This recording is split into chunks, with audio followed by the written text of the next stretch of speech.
Hello, my name is Andy and I am the Village Idiot. I'm armed with a car and a GoPro and an unhealthy amount of time on my hands. I'm using that time to attempt to visit every civil parish in England.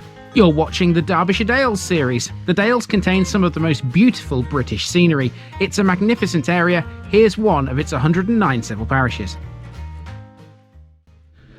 Welcome back to the Derbyshire Dales once again, people. Now, in the last couple of episodes, we've seen plenty of lovely views of the scenery around here, haven't we? But not really much in the way of any kind of village. Well, here in this one we're going to see a bit more of a villagey theme. This is Abney with Abney Grange.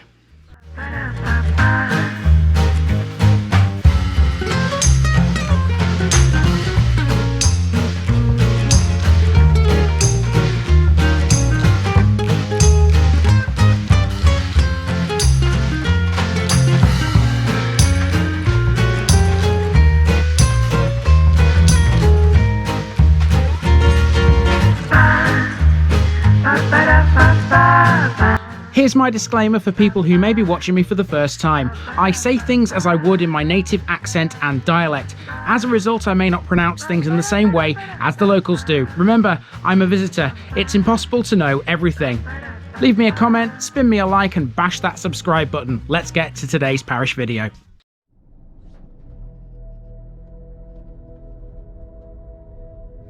Abney and Abney Grange, Abba's Island. Don't worry, you're not going to find any members of a certain somehow popular Swedish band living here, despite the derivation of the place's name. Yes, this may mean Abba's Island, but your ears are safe, I assure you. Welcome to Abney, which is part of the parish of Abney and Abney Grange. This one is made up of two main settlements, and you don't need to be a genius to work out what they are. Both are located high in the hills above Hathersage and Eyam, and that gives them both a selection of pretty good views. The best place to admire them, in my personal opinion, is from the Derbyshire and Lancashire Gliding Club, which occupies a hillside west of Abney Grange. As landmarks go, that's probably the biggest one in these parts because neither Abney nor Abney Grange have anything else to rival it. That said, between the two settlements there's a private road that leads to a farm. That was the birthplace of a man who would greatly influence the industrial history of the area, thanks to his connections with Richard Arkwright. He was also pretty handy with a pen too, and it's perhaps that skill for which he is most remembered. So, in a light rain shower, we'll take a short walk through another Dales locale. It may be Abba's Island, but Benny and Bjorn were nowhere to be seen.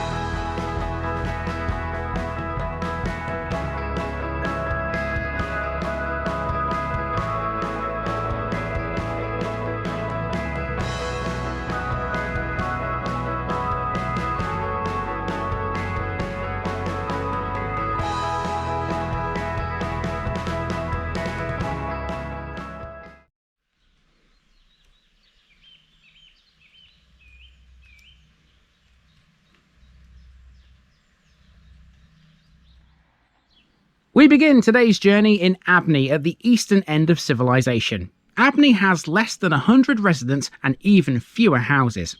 The vast majority are stone-built cottages that line both sides of a single road. There are a couple of drives and tracks mainly to the north, but everything else is essentially on this one road. It's a shade bigger, but much like nearby Offerton, the village is too small to have its own amenities. The closest shop is in Eyam. Abney has no pub either. Again, the nearest is in Eyam, but I reckon the Plough Inn at Leadmill is also a good shout for being the one that all the locals head for. Now, parking is quite a difficult task up here. This sign warns motorists of long vehicles that need space to access the farmyards opposite. There are a couple of spaces in the village though. There's no post office here, but there is a Victorian post box at least, and it looks like it's still in use too. The phone box is also still used, but these days it's a defibrillator cabinet. It stands outside the village hall. A modest building, inside this is the parish's war memorial. Two men from Abney died in World War I.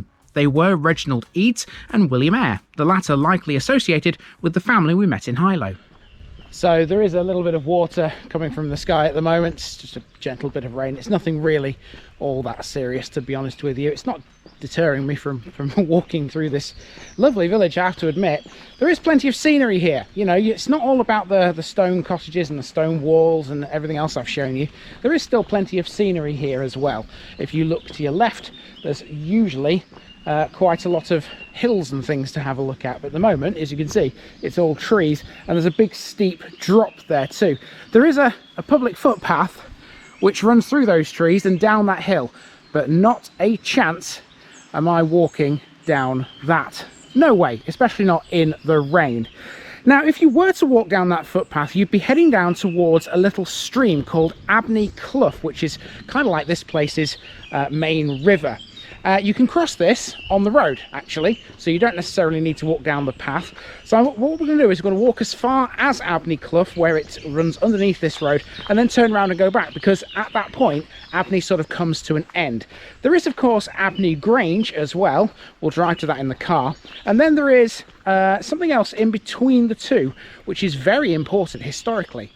Abney Clough is actually the name given to the trees in this area and not the stream below us. It doesn't have a name, but it flows eastwards into Hilo Brook. The abundance of water around here gives a bit of credence to Abney's name, but it doesn't fully explain it. Abba's Island is a reference to the area being an oasis in an otherwise vast expanse of moorland. Abney Clough is almost like a secret wooded valley where paths and tracks wind down to cross the peat-rich streams below. It forms part of a much larger site of special scientific interest, linked with nearby Bretton. Okay, so now we've driven out of Abney and we're on our way to Abney Grange, and between the two there's this road. It's a private road. We can't go down there without permission, but that's fine. I can stand here, not a problem. Now this is Cocky Farm, and this has a very interesting piece of history which is coming your way via a few pictures. Cocky Farm was the birthplace of the poet William Newton in 1750. Given he was born in the Peak District, he was often referred to as the Peak Minstrel. As a scribe, he was well regarded by other, more notable writers, and made his fortune as owner of Cressbrook Mill near Tideswell. His story is one that combines poetry with the industrialisation of the area. After attending a dame school as a young boy, he initially followed in the footsteps of his carpenter father, constructing spinning wheels, eventually becoming a machinery carpenter at a mill in Monsaldale. He spent his money mainly on books. He was soon to contribute to the industrialisation of the area as he went on to become an agent of Richard Arkwright. Arkwright dismissed him in 1790, but to his rescue came Anna Seward, a literary acquaintance Newton had been introduced to some 7 years prior. The pair had a strong connection until her death. Newton's friendship with Anna Seward gave him entry into a group who imitated the Della-Crushan school in writing each other complimentary verses under assumed names. They were also among those reviving the sonnet in the final decades of the 18th century. One such example appeared in the Gentleman's Magazine for January 1789. Another poetic exchange with Seward concerns a poem describing the countryside around Eyam, but unfortunately it no longer exists. In fact, little of Newton's poetry remains outside of the files of the old magazines and newspapers. Newton died at his home in Tideswell in 1830, just short of his 80th birthday, and he now rests in the churchyard at St John the Baptist's. His eldest son, also William, took over his milling endeavours.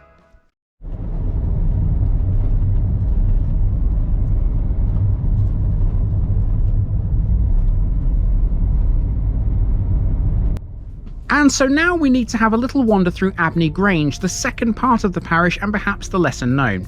Abney Grange is more of the same. It's another cluster of stone-built houses and farms, only this time it's much smaller. Very little history is recorded for Abney Grange, and the same can be said of the main village. It's likely this little hamlet grew up around an actual grange given the name. There are no listed buildings here. Abney only has one, by the way, Whitegate House, close to where we began.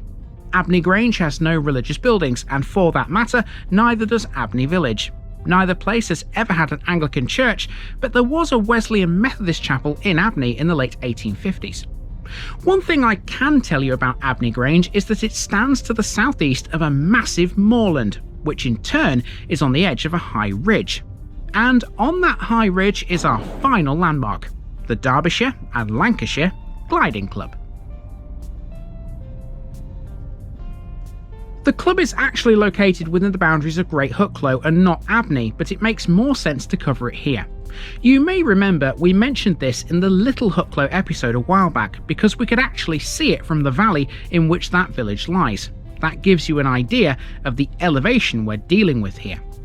Now, the gliding club is generally speaking off limits to the public, but handily it does have a public viewing area. This rather bumpy and stony track we're on here leads to it, and it gives you a fantastic view of both the airfield and the surrounding countryside. So, let's go and have a look at them both, shall we? The airfield is known as Camp Hill, and glider pilots have been flying here since 1936. There wouldn't have been any flying on this particular day though, given the passing rain shower. Use of this public viewing enclosure will cost you £1 per vehicle, by the way. Over the past 80 odd years, many pioneers of gliding were members of this club or flew from here. National meetings were held here in 1936 and 37, the latter featuring a visit from the German pilot Hannah Reich. In 1954, Camp Hill hosted the World Gliding Championships. Not bad for a small airfield in rural Derbyshire. And that'll do us for another one in the Derbyshire Dales. We've now almost completed the area between Hathersage and Eyam, but there is one more to go. Join me next week as we take on a parish with some more regular landmarks like churches and pubs, including the highest pub in Derbyshire. Interesting.